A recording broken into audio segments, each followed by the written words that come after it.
10월 17일 오늘 하나님의 말씀은 이사야 14장 말씀입니다. 1절로 5절 말씀.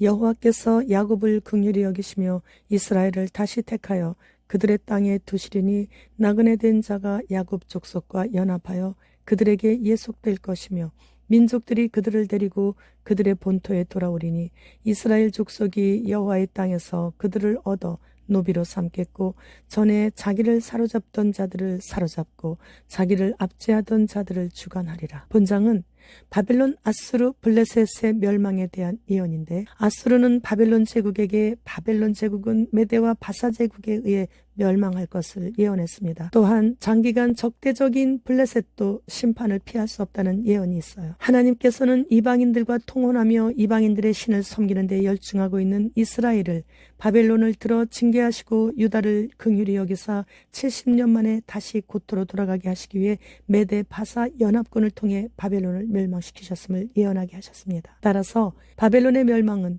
곧바로 포로 귀환으로 연결되고 이스라엘의 구원으로 이어지게 되는 거죠. 이사야서는 대체로 심판의 예언 다음에 회복의 소망을 주고 있습니다. 바벨론에서 유다 백성이 어떻게 구역 생활을 했는지는 이집트에서처럼 자세히 언급되고 있지는 않지만 분명히 고달프고 힘겨운 노예 생활을 했을 것입니다. 바벨론의 왕의 권력은 유다 백성을 향한 하나님의 심판을 수행하는 도구였을 뿐인 것이죠. 그런데 그 왕은 그것을 깨닫지 못하고 자신의 권세처럼 이웃 나라들을 치는 몽둥이와 압제하는 홀로 사용하였던 것이죠. 하나님께서 유다 백성을 본토로 귀환하게 하시려고 하실 때까지만 바벨론 왕들은 아무리 강력한 권세를 가지고 있을지라도 그날까지만 사용할 수 있는 거예요. 7절 말씀에 여러 민족 가운데 폭군과 같은 바벨론이 멸망함으로써 온 세상이 잠잠해지면서 평안을 누리게 되자 사람들이 노래를 부르게 되었다라고 기록되어 있습니다. 세상 권세 모두 다 하나님께로부터 나온다는 것을 이스라엘 역사를 보면서 증명이 되고 있는 거예요. 19절 말씀. 오직 너는 자기 무덤에서 내쫓겼으니 가증한 나무가지 같고 칼에 찔려 돌구덩이에 떨어진 주검들에 둘러싸였으니 밟힌 시체와 같도다. 권세를 가진 포악한 왕들이 누리던 권세가 다하면 누구나 다 들어가는 무덤으로 내려가는 길 외에 다른 길은 없는 것이죠. 21절로 22절 말씀. 너희는 그들의 조상들의 죄악으로 말미암아 그의 자손 도륙하기를 준비하여 그들이 일어나 땅을 차지하여 성읍들로 세상을 가득하게 하지 못하게 하라. 만군의 여호와께서 말씀하시되 내가 일어나 그들을 쳐서 이름과 남은 자와 아들과 후손을 바벨론에서 끊으리라. 나 여호와의 말이니라.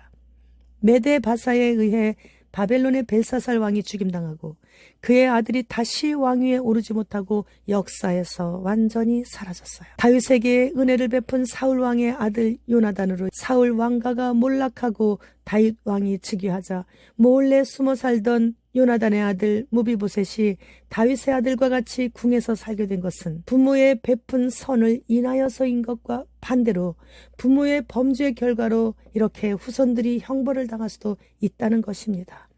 25절 말씀. 내가 아수르를 나의 땅에서 파하며 나의 산에서 그것을 짓밟으리니 그때 그의 멍에가 이스라엘에게서 떠나고 그의 짐이 그들의 어깨에서 벗어질 것이라. 이사야의 아수르에 대한 예언은 히스기야 왕 때 예루살렘에 쳐들어온 사네립 군대를 하나님께서 천사를 보내사 사네립의 군대 18만 5천 명을 밤사이에 다 멸하심으로 인해 성취되었죠. 히스기야가 하나님께 사네립에 대해 말씀드리며 겸손했을 때 이렇게 응답해 주셨어요. 모든 권세는 다 하나님께로부터 나오는 것을 잊지 않아야 되는 거예요. 그렇게 되면 모든 백성들까지 다 안전하고 평안을 누리게 되는 것이죠. 블레셋 온 땅이여 너를 치던 막대기가 부러졌다고 기뻐하지 말라. 뱀의 뿌리에서는 독사가 나겠고 그의 열매는 날아다니는 불뱀이 되리라. 성문이여 슬피 울지어다. 성읍이여 부르짖을지어다.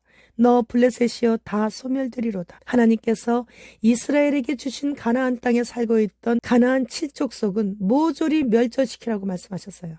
블레셋을 뱀이라고 말씀하시고 독사라고 말씀하시고 날아다니는 불뱀이라고 말씀하신 것은 하나님께서 점점 세게 갈수록 세게 확실하게 심판하신다라는 말씀이시죠. 그런데 이스라엘은 하나님의 명령을 어기고 그들을 살려두었죠.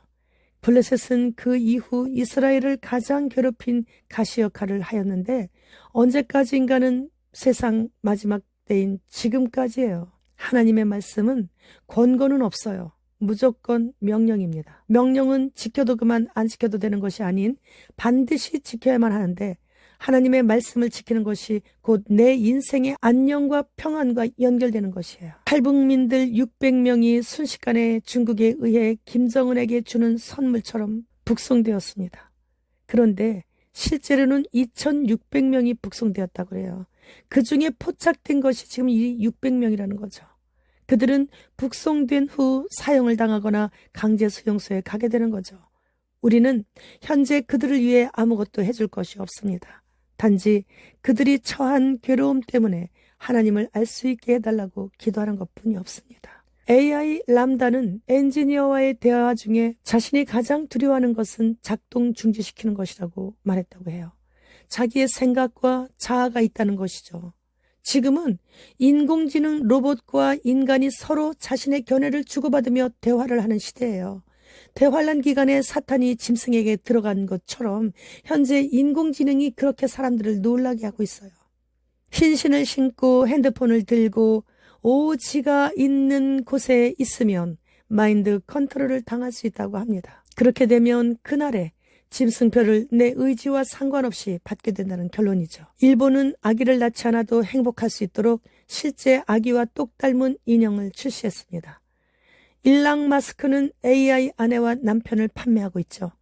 이제는 눈을 깜빡이며 미소를 짓고 있는 절대 더 이상 자라지도 않고 먹지도 않고 배설하지도 않아 돈도 더 이상 들어가지 않고 번거롭게도 하지 않는 아기를 사고 팔 수 있게 되었어요. 인구 감축 방법도 참으로 여러 가지군요. 우리나라 합참은 북한이 한국 침공 확률이 80%라고 합니다. 보고서에 따르면 북한은 하마스 전술을 사용할 수 있다고 해요. 우리가 처한 이러한 위험 속에서 우리는 무엇을 할 수 있습니까? 오직 하나님께 이러한 사정들을 히스기야 왕처럼 겸손히 엎드려 아뢰는 것 외에 다른 길이 없어요. 하나님을 아버지로 섬기며 의지하고 살아갈 수 있도록 베풀어 주신 은혜를 감사를 드립니다. 마라나타.